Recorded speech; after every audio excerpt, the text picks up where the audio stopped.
Hello everyone and welcome back to our new video. Well, if you want advanced customization, automation, or even a custom code on Wix, you will need developer mode. So in today's video, I'll show you how to enable Velo by Wix in 2026. Fast and easy as usual. Let's get started. Well, first thing first, open your device, make sure you are fully connected to the internet and all of that. Go to wix.com, tap on this website. It will take you automatically to this place where you should usually log in using your email address and password to open this dashboard. It's time now to open Design My Website so we can access the Wix website editor. Okay, so we're gonna wait for a couple of seconds till it fully opens.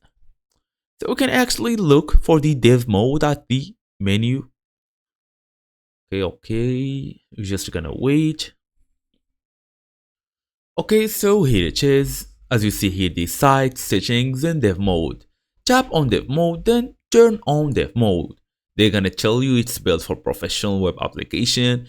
Add your own GS code, connect Wix business or external APIs, use internal and external development tools, and all of that.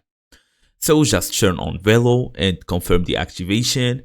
Accept the term to activate Velo, then open the code panel. All you're gonna do now is use the code files and page code panels to add custom, basically JavaScript or whatsoever, write backend or maybe a front-end code as needed, then save your work. Always, as I tell you, save before previewing, so tap on save, then you can go and preview your work. And when it's fully done, just go ahead and actually publish your website. And that's it. Thank you all for watching, and I will see you in the next video.